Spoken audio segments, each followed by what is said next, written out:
Alright, grade 11 chemistry. Today we're talking about useful chemical reactions. This is our last video of the chemical reactions unit, so it's some applications of chemical reactions. And that's really all we're doing all day, so examples of classes of reactions that are relevant to everyday life. But do keep in mind that some of these are not going to fit into the nice categories that we learned in class, so sometimes I'll say something's kind of like a single displacement, but it's not really a single displacement. Things like that. This is right in the curriculum. Effectiveness of some applications of chemical reactions that are used to address social and environmental needs and problems. So that's what we're talking about today. So we'll start with some synthesis reactions. This is a hydrogen fuel cell. You might have heard of like hydrogen-powered cars and stuff like that. Basically what they're doing is they're taking hydrogen on one side and oxygen on the other, combining them to make water. But the hydrogen, in order to come across to meet the oxygen, right, because the hydrogen wants to meet the oxygen and make water, here's the reaction, H2 plus O2 H2O. Because the hydrogen wants to meet the oxygen, let's balance it. Because the hydrogen needs to meet the oxygen, they separate the hydrogen from the oxygen, and there's this potential difference between this side and this side. And when the hydrogen jumps over, because it's positively charged, it will make electricity flow. So it's kind of like slowly burning hydrogen and oxygen, but making electricity instead of a fire. So that's a hydrogen fuel cell. This is notably used in hydrogen cars. It's also used, it was used in several space missions to make electricity, like the Apollo missions.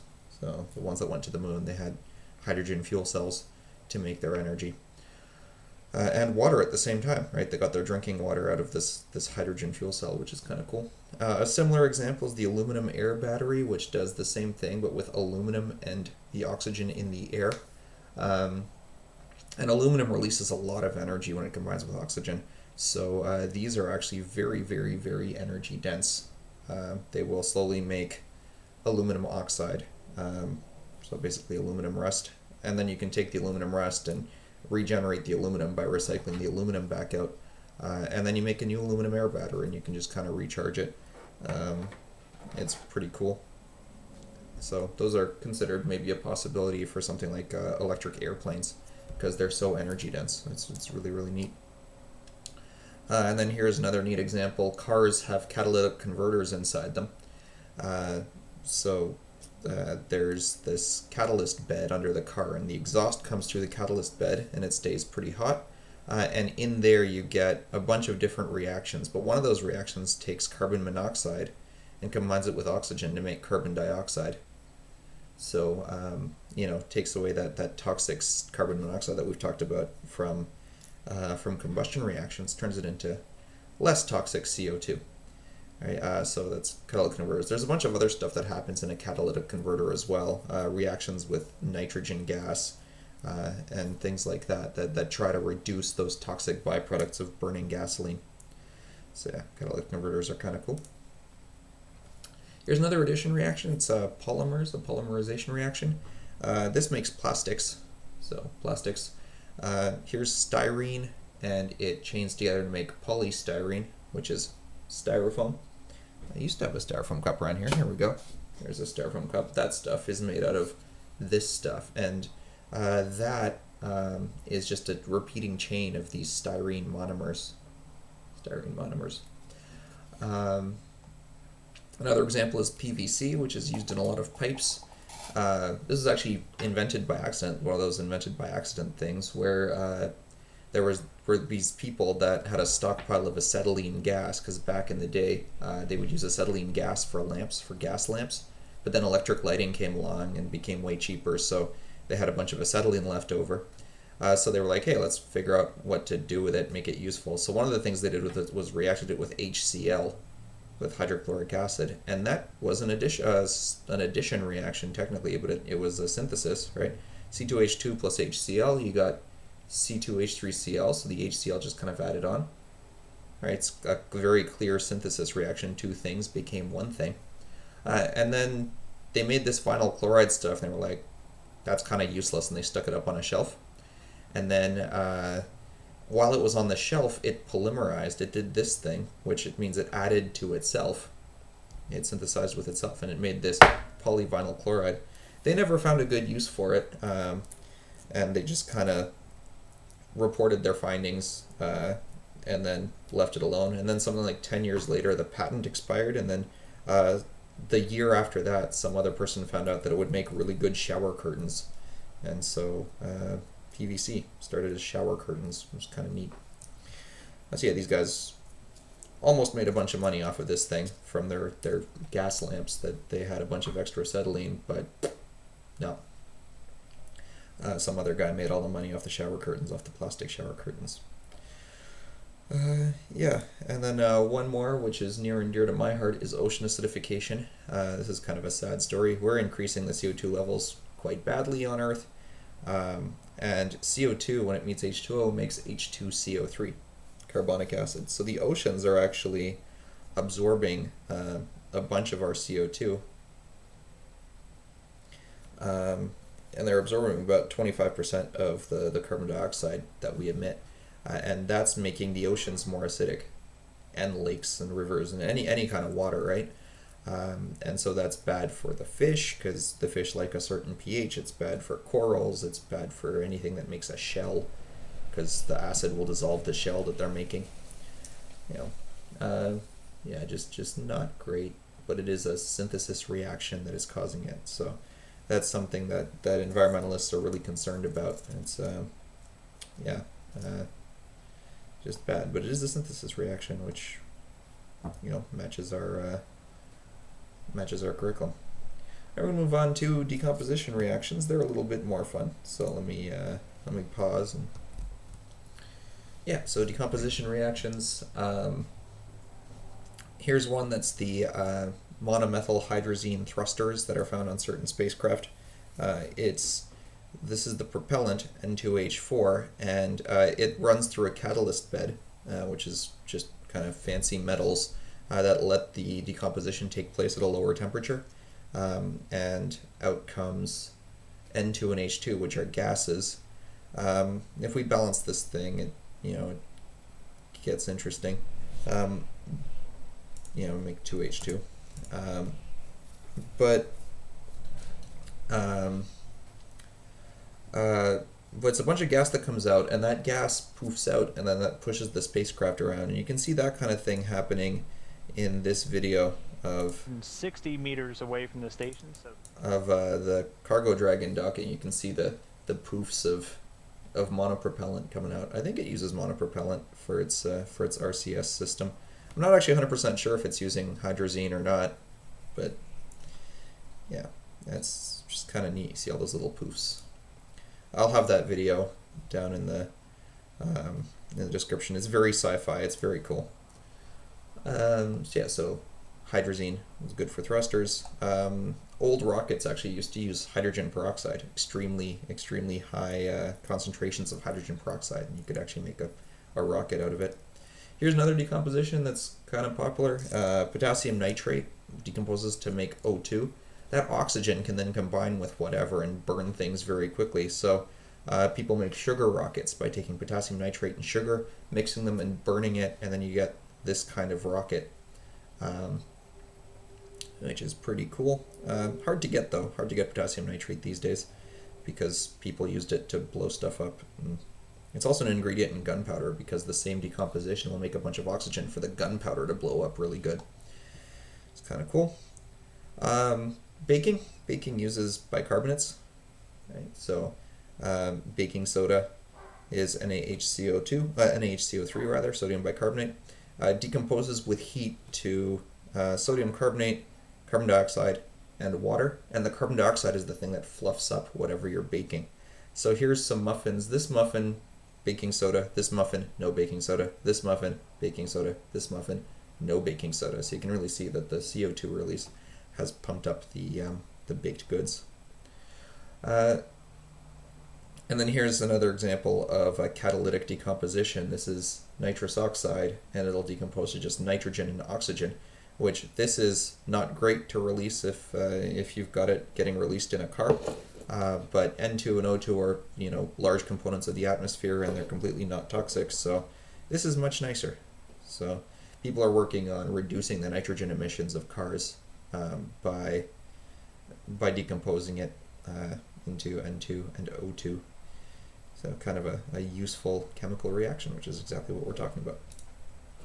We're getting into single displacement. So yeah, single displacement. So this is really where the keep in mind is going to come in. A lot of these might not look like single displacement reactions, but they're kind of like single displacement reactions. There's not a lot of examples of pure single displacement. There are a few a little bit later in this note. But a lot of the times what we're interested in for single displacement is that single thing that's left over afterwards. So it's very useful for purifying various things. So this one, for example, is the purification of iron ore. Iron ore, you dig it out of the ground, it's already been combined with a bunch of oxygen because there's oxygen in the air. So you want to get that oxygen off of the iron. So here's some, iron oxides, some different iron oxides. But in this blast furnace, there's, it's very tall, and there's very high temperatures at the bottom, and it gets lower up higher. So different reactions kind of occur at the different temperatures. And this is the one that's the most important, this one at 525 degrees Celsius, because you see that pure iron coming out, and it's kind of a single displacement, right? The oxygen is coming off of the iron and joining CO, carbon monoxide, and that makes pure iron and releases CO2.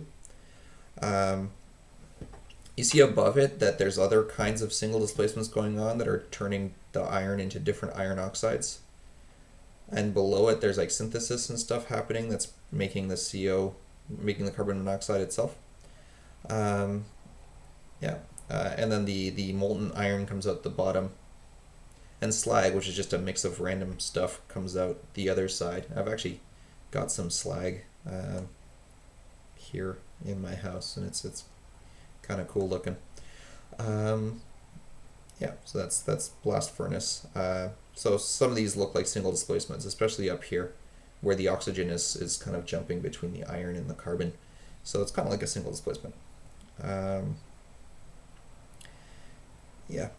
So that's one single displacement.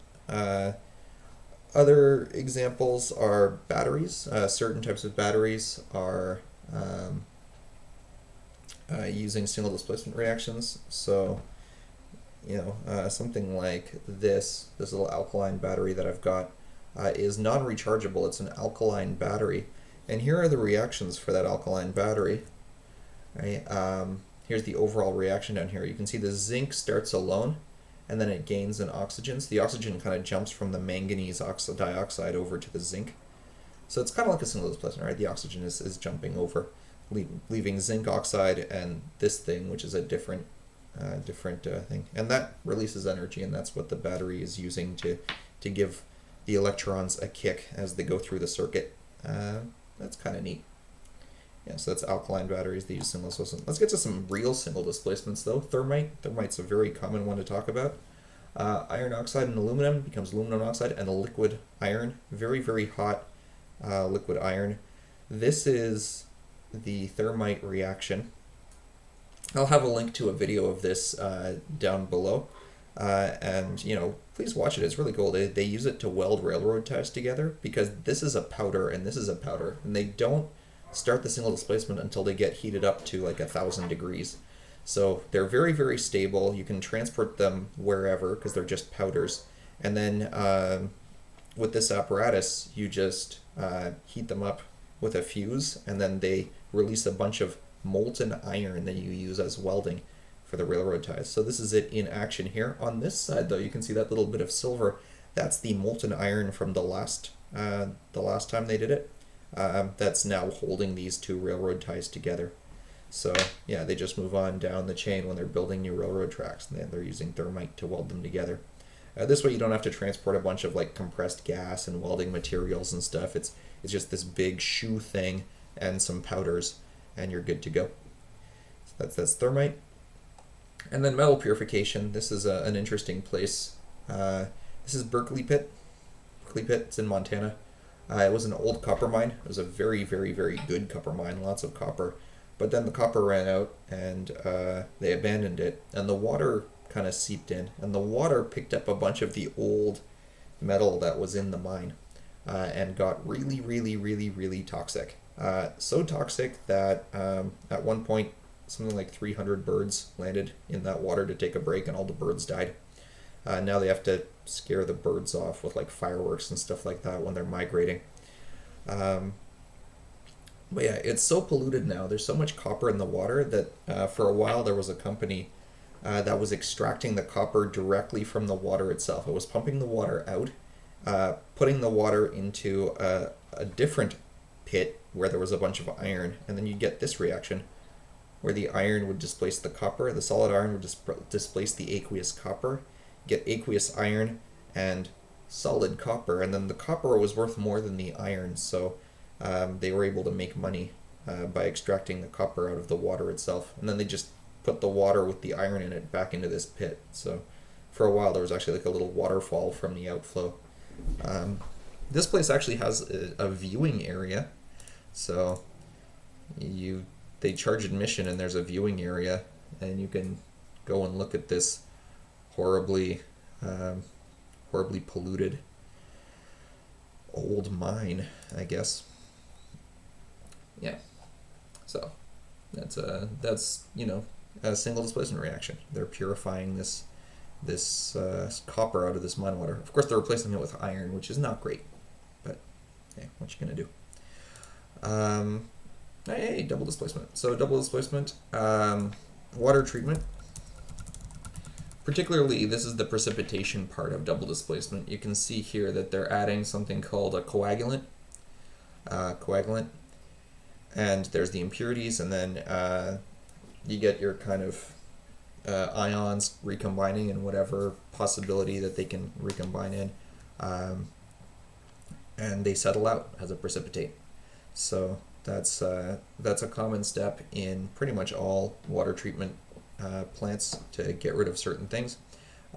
In particular, they want to get rid of calcium, and for that they use this stuff, aluminum sulfate. Aluminum sulfate is the most common thing that they add to the water. The aluminum itself can settle out as aluminum hydroxide because they keep the water kind of basic, and the sulfate will clear out the calcium. If you look at a solubility chart, calcium sulfate is insoluble. And the calcium it's good to clear out the calcium because it can lead to hard water. It can make deposits in the pipes that are really hard to clean, so they want to take it out before it gets into the water system. The sulfate will also get rid of lead. Lead sulfate is also insoluble, so aluminum sulfate, very common additive. Sometimes, especially in the spring when there's a lot of wastewater, it leads to elevated aluminum in the water, but it's better to have high aluminum than high calcium or high lead. So I guess it's kind of a necessary evil. Yeah, that's double displacement. Here's another double displacement-ish kind of thing.